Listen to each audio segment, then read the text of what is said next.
कौन से पुत्र की मृत्यु पिता से पहले होती है, इसे आज हम एक धार्मिक कथा के माध्यम से जानेंगे।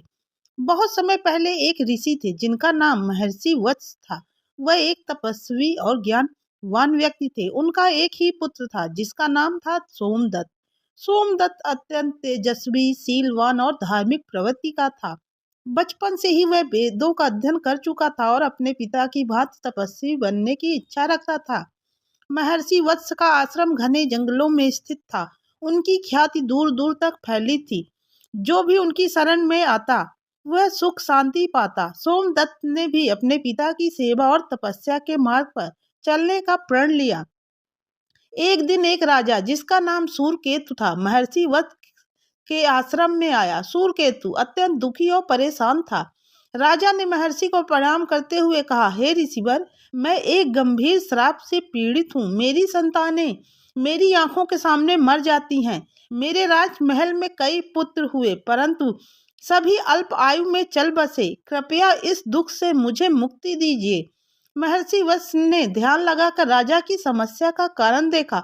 उन्होंने कहा, राजन, तुम्हें यह श्राप तुम्हारे पूर्व जन्म के कर्मों के कारण मिला है। पूर्व जन्म में तुमने एक तपस्वी ब्राह्मण के यज्ञ में बाधा डाली थी। उस ब्राह्मण ने तुम्हें श्राप दिया था कि तुम्हारी संतानें अल्प आयु होंगी। अब वह श्राप केवल तभी समाप्त हो सकता है जब कोई महान आत्मा अपना जीवन तुम्हारे पुत्र की आयु में समर्पित करे। यह सुनकर राजा अत्यंत दुखी हुआ। उसने महर्षि से पूछा, हे ऋषिवर, ऐसा कौन होगा जो अपने जीवन का त्याग कर मेरे पुत्र को दीर्घायु प्रदान करेगा। महर्षि ने राजा को धैर्य रखने का उपदेश दिया और कुछ समय तक प्रतीक्षा करने को कहा। सूरकेतु की समस्या सुनकर सोमदत्त के हृदय में करुणा जागृत हुई। उसने अपने पिता से कहा, पिताश्री, यह जीवन तो केवल ईश्वर की देन है। यदि मेरा जीवन किसी की भलाई के लिए काम आ सके तो यह मेरा सौभाग्य होगा। मैं राजा सूरकेतु के पुत्र के लिए अपना जीवन अर्पित करने के लिए तैयार हूँ। महर्षि वत्स ने पुत्र की यह बात सुनी तो उनका हृदय द्रवित हो गया। उन्होंने कहा, पुत्र, यह अत्यंत कठिन निर्णय है। तुम मेरे एकमात्र संतान हो। तुम्हारे बिना मैं कैसे रहूंगा। यह जीवन तुम्हारा है और तुम्हारे निर्णय पर मैं कोई जोर नहीं डालूंगा, परंतु यह जान लो कि यह त्याग तुम्हारे पिता के लिए बहुत पीड़ादायक होगा। सोमदत्त ने विनम्रता से उत्तर दिया, पिताश्री, धर्म का मार्ग कभी सरल नहीं होता। यदि किसी के जीवन को बचाने का अवसर मुझे मिला है तो यह मेरा कर्तव्य है। जीवन तो क्षणभंगुर है, परंतु धर्म और कर्तव्य से अर्जित यथ जो है चिरस्थायी होता है। महर्षि वत्स ने आशीर्वाद देते हुए कहा, पुत्र, तुम्हारा यह त्याग अमर होगा। तुम्हारी कथा युगों युगों तक सुनाई जाएगी। सोमदत्त ने यज्ञ का अनुष्ठान आरंभ किया जिसके द्वारा उसकी आयु राजा सूरकेतु को पुत्र को स्थानांतरित की जाने लगी। जैसे ही सोमदत्त ने अपने प्राण त्यागने का संकल्प लिया, भगवान विष्णु स्वयं प्रकट हुए।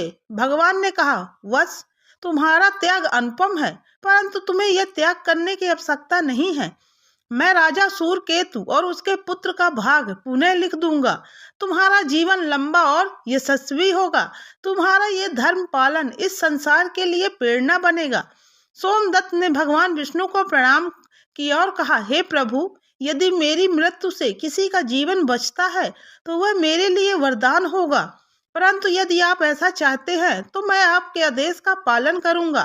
भगवान विष्णु ने महर्षि वत्स, सोमदत्त और राजा सूरकेतु को आशीर्वाद देकर कहा, यह कथा सदा संसार में धर्म और त्याग की मिसाल बनेगी।